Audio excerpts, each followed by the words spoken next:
اعوذ باللہ من الشیطان الرجیم بسم اللہ الرحمن الرحیم۔ ہم پڑھے آیت نمبر 282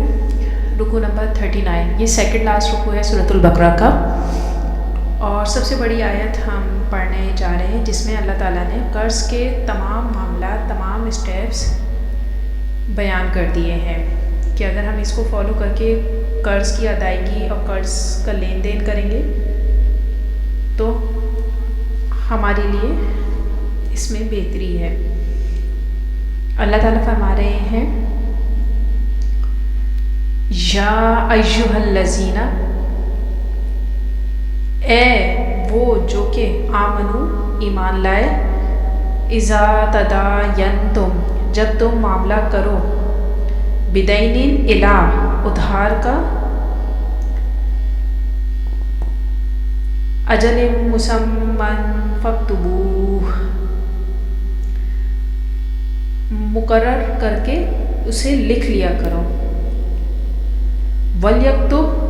بَيْنَكُمْ اور چاہیے کہ لکھ دے تمہارے درمیان، کاتب بالعدل انصاف سے، وَلَا يَأْبَ اور نہ انکار کرے، کاتب أَن يَكْتُبَ کہ وہ لکھے، کما علمہ جیسے اس کو سکھایا اللہ نے،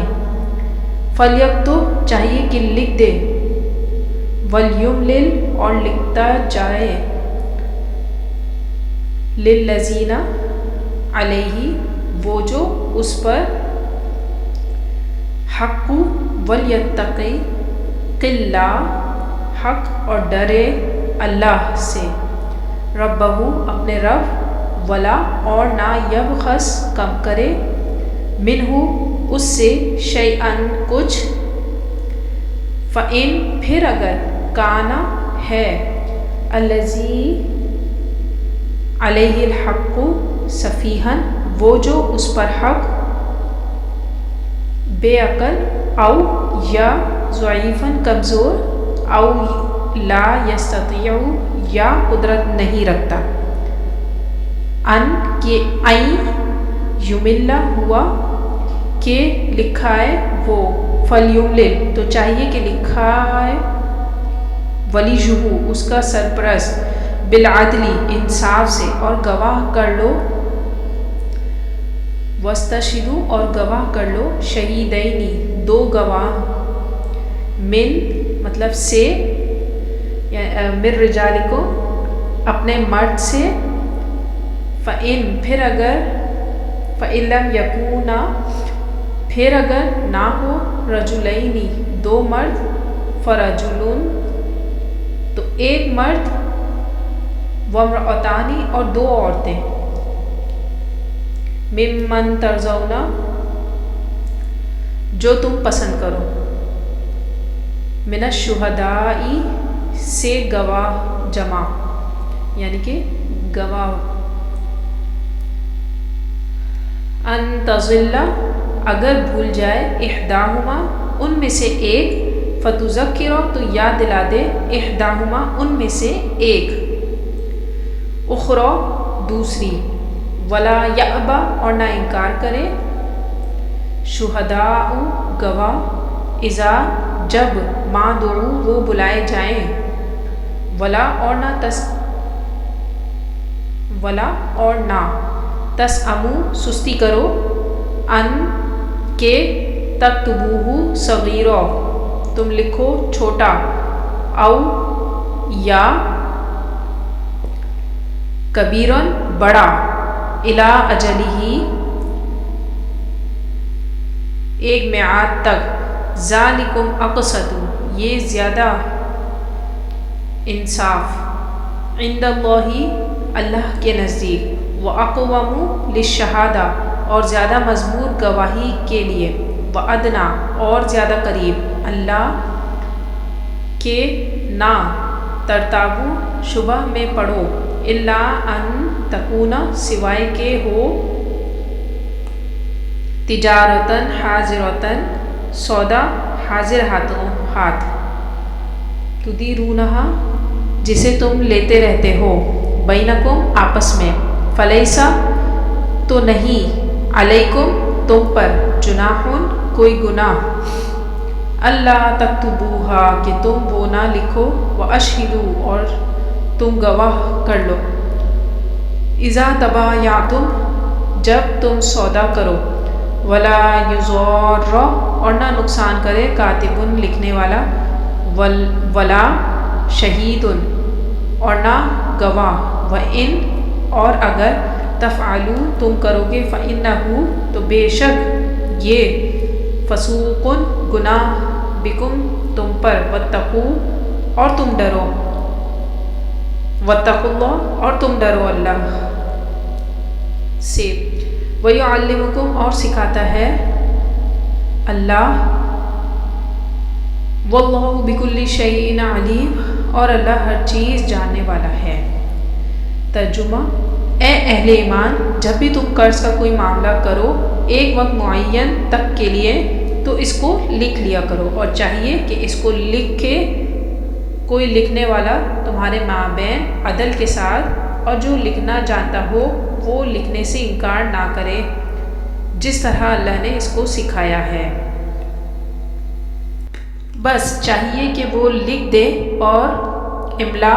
وہ شخص کرائے جس پر حق آتا ہے اور لکھواتے ہوئے اس میں سے کوئی شے کم نہ کر دے۔ پھر اگر وہ شخص جس پر حق عائد ہوتا ہے ناسمجھ یا ضعیف ہو یا اس کے اندر اتنی صلاحیت نہ ہو کہ املا کروا سکے تو جو اس کا ولی ہو وہ انصاف کے ساتھ لکھوا دے اور اس پر گواہ بنا لیا کرو اپنے مردوں میں سے 2 آدمیوں کو۔ پھر اگر 2 مرد دستیاب نہ ہوں تو 1 مرد اور 2 عورتیں ہوں۔ یہ گواہ تمہارے لیے پسندیدہ لوگوں میں سے ہوں تاکہ ان میں سے کوئی ایک بھول جائے تو دوسری یاد کروا دے اور نہ انکار کرے۔ گواہ جب ان کو بلایا جائے اور نساہل مت کرو اس کے لکھنے میں معاملہ خواہ چھوٹا ہو یا بڑا اس کے معین مدت کے لیے یہ اللہ کے نزدیک بھی زیادہ مبنی پر انصاف ہے اور گواہی کو زیادہ درست رکھنے والا ہے اور یہ اس کے زیادہ قریب ہے کہ تم شبہ میں نہیں پڑو گے الا یہ کہ کوئی تجارتی لین دین ہو جو تم دست بدست کرتے ہو تو تم پر کوئی گناہ نہیں ہے کہ اسے نہ لکھو اور گواہ بنا لیا کرو جب کوئی مستقبل کا سودا کرو اور نہ نقصان پہنچایا جائے کسی لکھنے والے کو اور گواہ کو اور نہ نقصان پہنچائے کوئی لکھنے والا اور گواہ اور اگر تم ایسا کرو گے نقصان پہنچاؤ گے تو یہ تمہارے حق میں گناہ کی بات ہوگی اور اللہ سے ڈرتے رہو اور اللہ تمہیں تعلیم دے رہا ہے اور اللہ ہر چیز کا علم رکھنے والا ہے۔ آیت نمبر 282 جو زیر مطالعہ ہے قرآن حکیم کی طویل ترین آیت ہے اور اسے آیت دین کا نام دیا گیا ہے۔ اس آیت میں ہدایت کی گئی ہے کہ کوئی قرض کا باہم لین دین ہو یا آپس میں کاروباری معاملہ ہو تو اسے باقاعدہ طور پر لکھ لیا جائے اور اس پر 2 گواہ مقرر کیے جائیں۔ ہمارے ہاں عام طور پر اس قرآنی ہدایت کو نظر انداز کیا جاتا ہے اور کسی بھائی دوست یا عزیز کو قرض دیتے ہوئے یا کوئی کاروباری معاملہ کرتے ہوئے یہ خیال کیا جاتا ہے کہ اس سے کیا لکھوانا ہے، وہ کہے گا کہ انہیں مجھ پر اعتماد نہیں ہے، چنانچہ تمام معاملہ زبانی طے کر لیے جاتے ہیں صرف اس سوچ کی بنا پر کہ اس سے کیا لکھوانا، یہ برا نہ مان جائے، وہی بات کہ لوگ کیا کہیں گے، لوگ کیا سوچیں گے، جبکہ قرآن میں کھلی ہدایت ہے کہ اسے لکھوا لیا کرو، چاہے اپنے بہن بھائی کو دیں یا اپنے رشتہ داروں کو دیں آپ قرض۔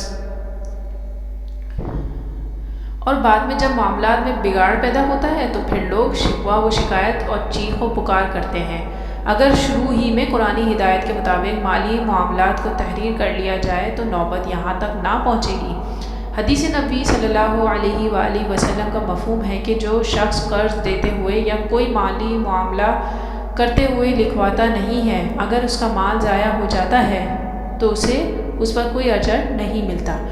اور اگر وہ مقروض کے حق میں بددعا کرتا ہے تو اللہ تعالیٰ اس کی فریاد نہیں سنتا، کیونکہ اس نے اللہ تعالیٰ کے واضح حکم کی خلاف ورزی کی ہے۔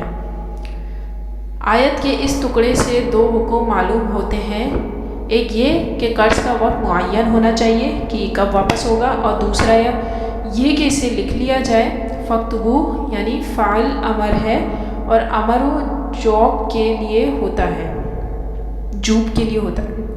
وَلْيَكْتُبْ بَيْنَكُمْ كَاتِبٌ بِالْعَدْلِ لکھنے والا کوئی ڈنڈی نہ مار جائے، اسے چاہیے کہ وہ صحیح صحیح لکھے۔ وَلَا يَأْبَ كَاتِبٌ أَن يَكْتُبَ كَمَا عَلَّمَهُ اللَّهُ فَلْيَكْتُبْ یہ ہدایت تاکید کے ساتھ کی گئی، اس لیے کہ اس معاشرے میں پڑھے لکھے لوگ بہت کم ہوتے تھے۔ اب بھی مالی معاملات اور معاہدات بالعموم وہ سیکھا نویس تحریر کرتے ہیں۔ وَلْيُمْلِلِ الَّذِي عَلَيْهِ الْحَقُّ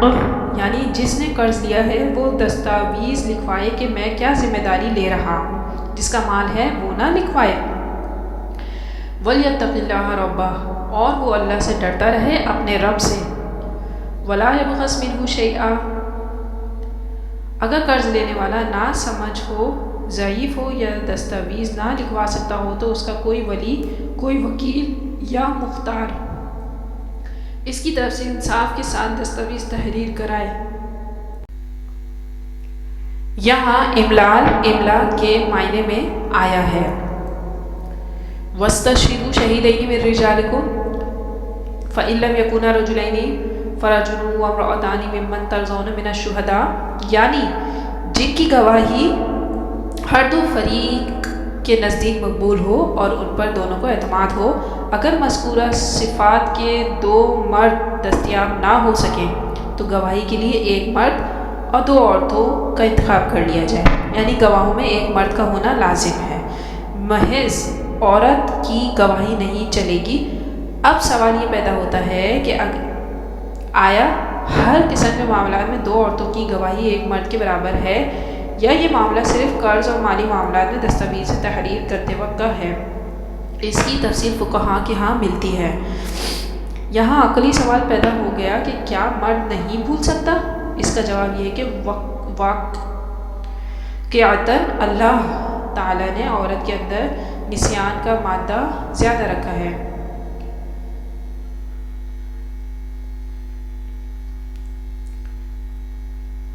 اَلَا يَعْلَمُ مَنْ خَلَقَ وَهُوَ اللَّطِيفُ الْخَبِيرُ یعنی کہ کیا وہی نہ جانے گا جس نے پیدا کیا ہے، وہ بڑا باری بین اور ہر شے کی خبر رکھنے والا ہے۔ اللہ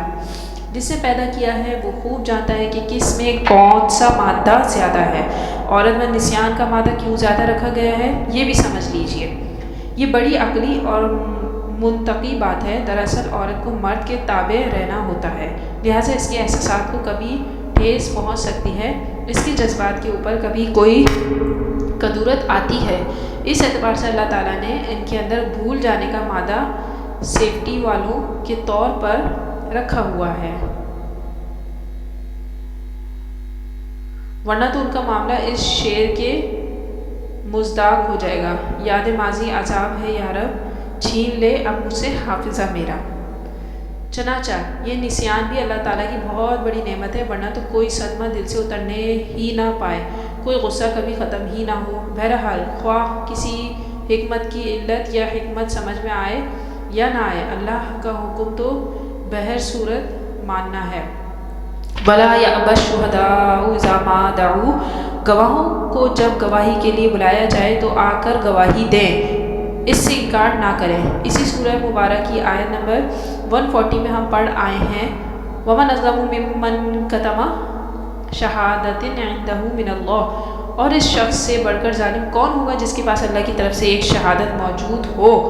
اور وہ اسے چھپائے۔ وَلَا تَسْأَمُوا أَن تَكْتُبُوهُ صَغِيرًا أَوْ كَبِيرًا إِلَىٰ أَجَلِهِ قرض خواہ چھوٹا ہو یا بڑا، اس کی دستاویز تحریر ہونی چاہیے کہ اس میں اتنی رقم لے رہا ہوں اور اتنے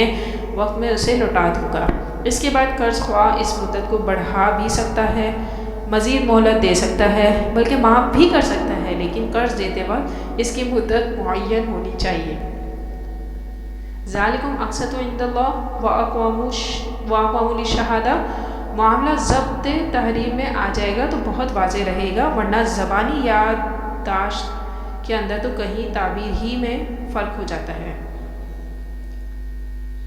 وَأَدْنَىٰ أَلَّا تَرْتَابُوا إِلَّا أَن تَكُونَ تِجَارَةً حَاضِرَةً تُدِيرُونَهَا بَيْنَكُمْ، مثلاً آپ کسی دکاندار سے کوئی شے خریدتے ہیں اور نقد پیسے ادا کرتے ہیں تو ضروری نہیں کہ آپ اس کا کیش میمو میں بھی لکھ لیں، ٹھیک ہے، کوئی ڈائری میں لکھنے کی ضرورت نہیں ہے۔ اگر آپ چاہیں تو دکاندار سے کیش میمو طلب کر سکتے ہیں۔ فَلَيْسَ عَلَيْكُمْ جُنَاحٌ أَلَّا تَكْتُبُوهَا وَأَشْهِدُوا إِذَا تَبَايَعْتُمْ، بیع السلم جو ہوتی ہے یہ مستقبل کا سودا ہے اور یہ بھی ایک طرح کا قرض ہے۔ مثال کے طور پر آپ کسی زمیندار سے طے کرتے ہیں کہ آئندہ فصل کے موقع پر آپ اس سے اتنے روپے فی من کے حساب سے 500 من گندم خریدیں گے، یہ بیع السلام کہلاتی ہے اور اس میں لازم ہے کہ آپ پوری قیمت ابھی ادا کریں اور آپ کو گندم فصل کے موقع پر ملے گی۔ اسی طرح کا لین دین بھی باقاعدہ تحریر میں آ جانا چاہیے اور اس پر 2 گواہ مقرر ہونے چاہیے۔ ولا یضار کاتب ولا شہید، یضار میں یہ دونوں مفہوم موجود ہیں اس لیے کہ معروف بھی ہے اور مجہول بھی۔ وَإِن تَفْعَلُوا فَإِنَّهُ فَسُوقٌ بِكُمْ وَاتَّقُوا اللَّهَ وَيُعَلِّمُكُمُ اللَّهُ وَاللَّهُ بِكُلِّ شَيْءٍ عَلِيمٌ۔ یہ ایک آیت مکمل ہوئی ہے۔ میرا خیال ہے کہ آخری پارے کی 4-5 چھوٹی صورتیں جمع کر لیں تو ان کا حجم اس ایک آیت کے برابر ہوگا۔ میں عرض کر چکی ہوں کہ آیات کی تعین توقیفی ہے، اس کا ہمارے حساب کتاب سے، گرامر سے، منطق سے اور علم بیان سے کوئی تعلق نہیں ہے۔